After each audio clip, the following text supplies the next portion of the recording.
So now I've got my 3 stars on. Now it's when I finesse.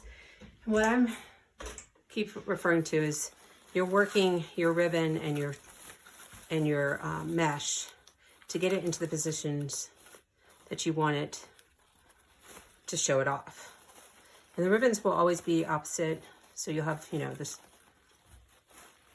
the chevrons across from each other, the polka dots across from each other, and you just kind of work it in. And that you can, by keeping the stars a little bit looser, you can move them around, as well as the pipe cleaners you can move to move your ribbon the way you want. So, and I'll just go around and do that. And again, even once I get it hung up, I will often do it yet again.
Now I'm going to flip it over. It's going to get crushed a little bit. So again, I'll end up reworking it one more time when it's all said and done and it's hanging on the wall or the door on the back side. So here's what we're going to do. I forgot to mention you will need scissors because you're going to need to trim off your fishing line.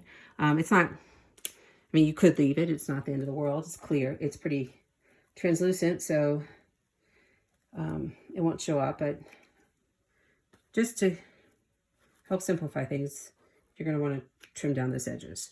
Now, this is when using the needle nose pliers can help, but again, it's not mandatory.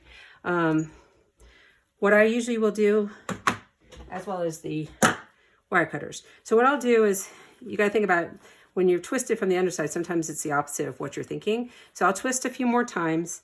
If you don't have the wire trimmers or the needle nose, it's like I said, it's not a big deal. You're going to twist it down as far as you can.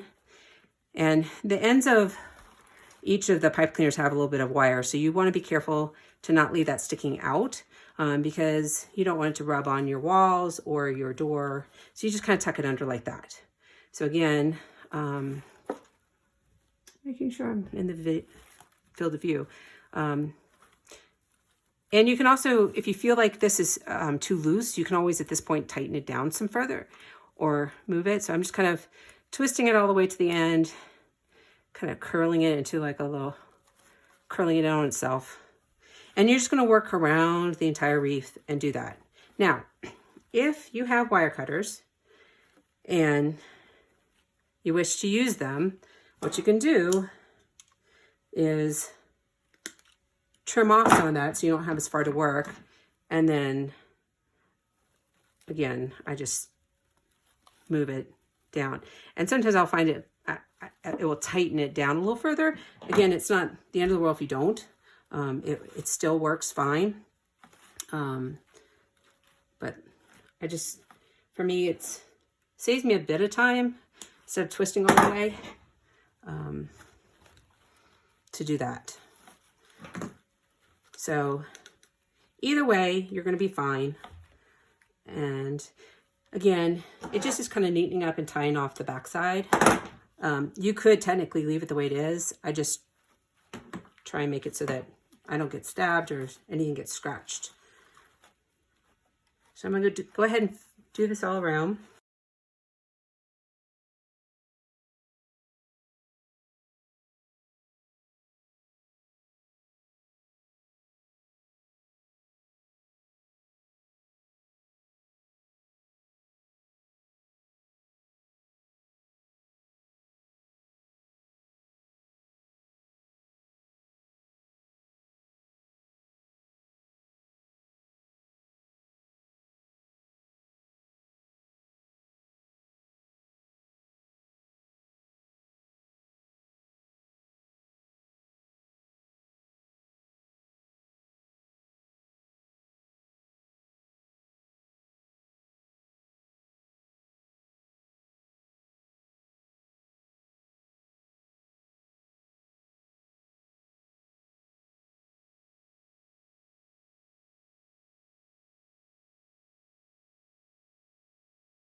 So what I'm doing here is this one, I did not like the way it was sitting. It was rolled out more, same with this guy.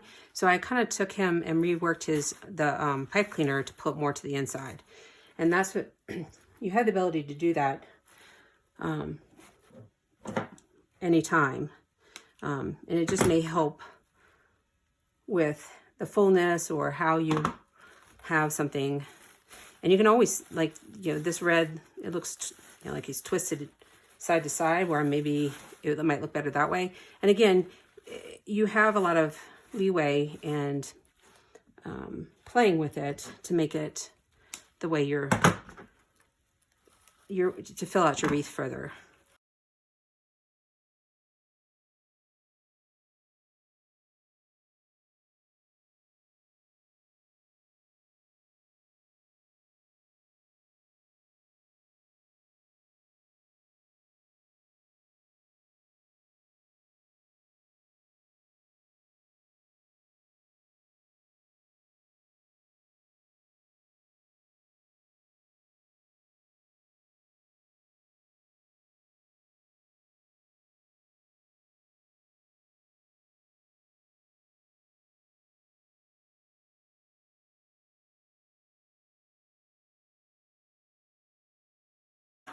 Now I did squish down my ribbon a little bit by doing that, and that's okay. It's, again, I will work it again once it's up in its place.